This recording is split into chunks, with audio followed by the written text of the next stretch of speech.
All right, you should be able to see my PowerPoint presentation now. Is that coming through? Looks great, yeah.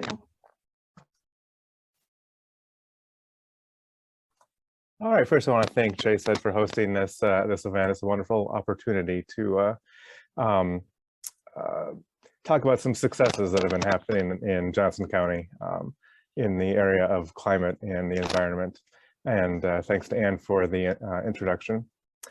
There is no one silver bullet solution to climate change. And so I'm going to be talking about not just transit or just electric vehicles, but both.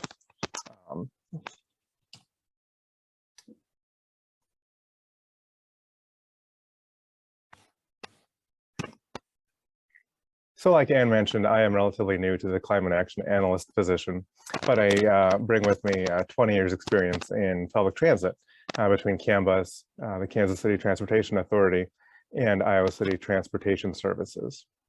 I have always had a personal passion for environmentalism and preventing and mitigating climate change, and I'm super excited to be able to translate that into my professional life and focus on climate issues 100% of the time.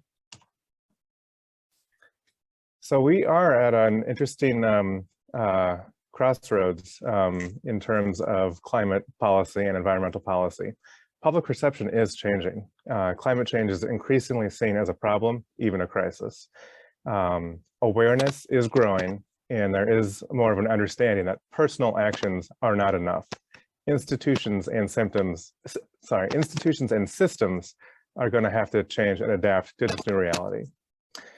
Cities are uniquely positioned to address climate change in the way that they directly interact with residents on many issues. The average citizen interacts with local government much more frequently than state or federal government. And cities tend to impact certain issues such as transportation policy, energy efficiency, municipal operations, among others. Now here's just a quick timeline of Iowa City's development of the Climate Action and Adaptation Plan. In 2007, we joined the U.S. Mayor's Climate Protection Agreement. In 2008, we joined Cities for Climate Protection Campaign. In 2009, we completed our first greenhouse gas inventory. In 2016, we joined the Global Compact of Mayors. And then between 2017 and 2018, the Climate Action and Adaptation Plan was developed. Now, part of the greenhouse gas inventory has shown that any way you look at it, transportation is about 15% of Iowa City's greenhouse gas emissions. However, that is a growing proportion as Mid-American Energy brings more renewables online and the UI power plant moves away from coal. Transportation will continue to become a larger share of total emissions from the community standpoint.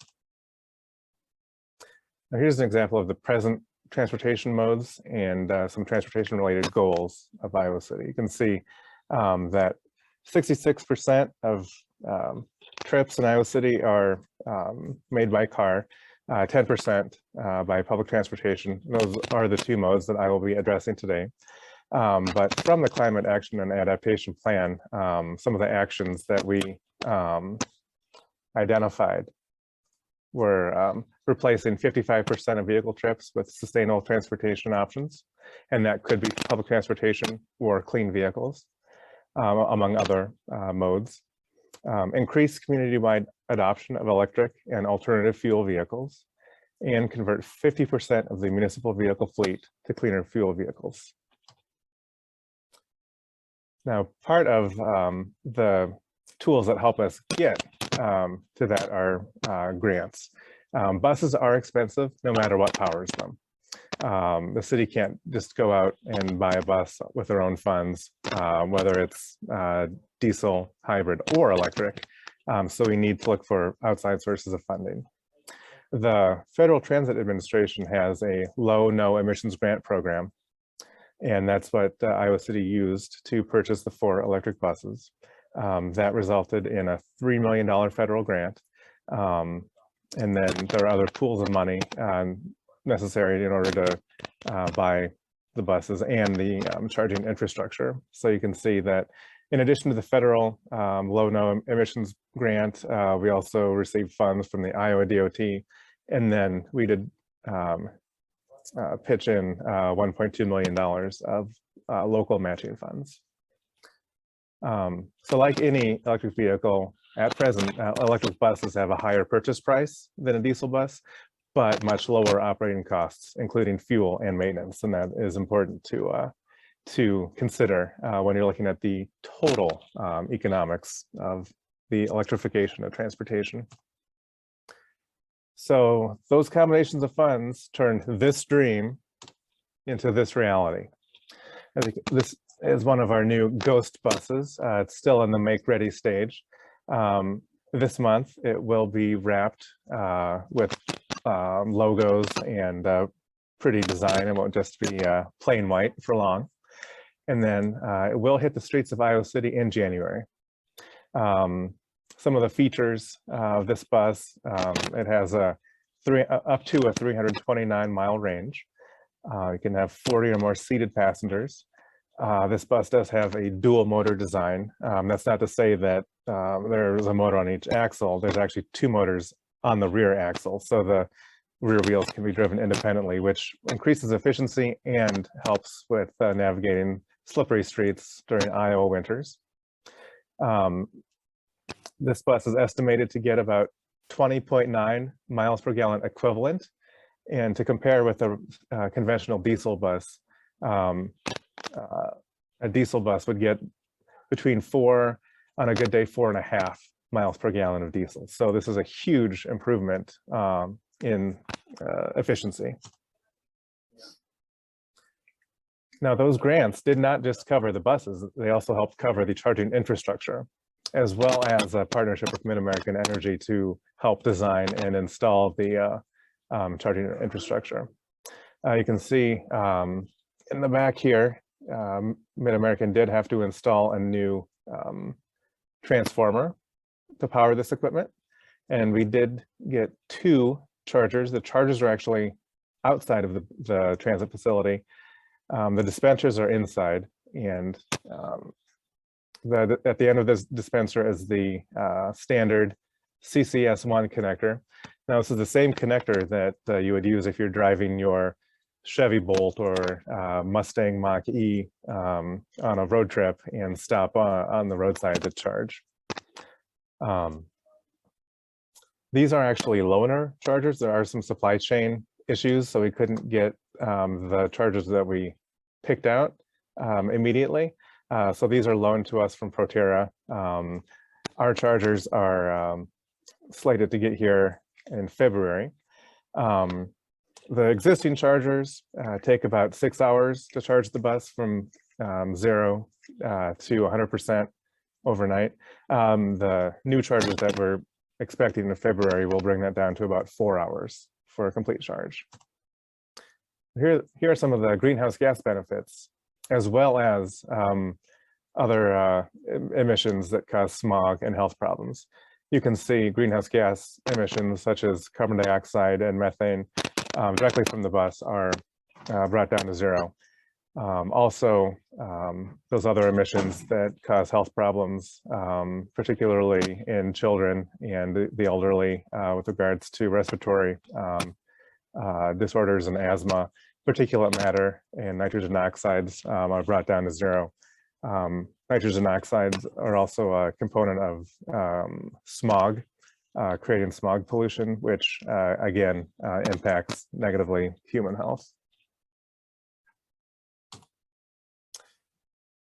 So like I mentioned before, there is no silver bullet to tackle climate change. No matter what the level of transit service is, we will still need private cars. Now, most charging of an electric vehicle does occur at home. However, the visibility of publicly available charging opportunities help EV adoption. As people see these charging stations pop up, they think, wait, I park here every day, I can fill up here every day. So that helps encourage adoption. Here's the geographic distribution of Iowa City's EV charging. There's one on every parking ramp. Just for reference, here's Clinton Street here, UI main campus up in the upper left. Here's Gilbert Street, Burlington. So you can see they're distributed throughout downtown, and public charging is available in all Iowa City parking ramps. Currently, there is no additional fee to charge your car. EV drivers must pay the regular parking fee. In July of 2023, the state of Iowa will impose a 2.6 cent per kilowatt hour sort of road use tax. It's like a fuel tax on publicly available charging. So I imagine at that time we will have to pass that along to our customers. Iowa City did participate in the Eastern Iowa EV Readiness Plan, together with Cedar Falls, Cedar Rapids, Davenport, Dubuque, and Waterloo. The consultants who helped us put that plan together determined a sort of magic number to encourage widespread EV adoption is about 450 plugs per million of population. And the consultant team did determine that Iowa City is just below that mark. We are just about to hit that precipice to have enough publicly available EV charging to tip the scales into widespread adoption. One of the parts of my job is to track demand of our publicly available EV charging. Lately, there has been a proliferation of models. Every manufacturer has a plug-in vehicle, and there's a plug-in vehicle in every vehicle segment. You can see we had steady growth throughout 2019, and then the COVID dip. Parking demand during COVID, the height of the pandemic, was down 60%, and you can see charging demand was down more than that. But since then, the charging demand has recovered and is beyond pre-pandemic levels. In fact, October 2021 was our best month ever for EV charging. Some of the benefits of our EV charging program, you can see a reduction in greenhouse gas emissions. Going back to October 2021, we had over 500 charging sessions, which resulted in over 10,000 pounds of greenhouse gas emissions avoided. And not to confuse people switching back over to metric, for the lifetime of our publicly available EV charging program, we've avoided over 58,000 kilograms of greenhouse gas emissions, which is the equivalent of almost 1,500 trees and letting them grow for 10 years. So one of the criticisms that EV enthusiasts or activists hear often is, doesn't it just give you a longer tailpipe? Well, part of pairing EVs with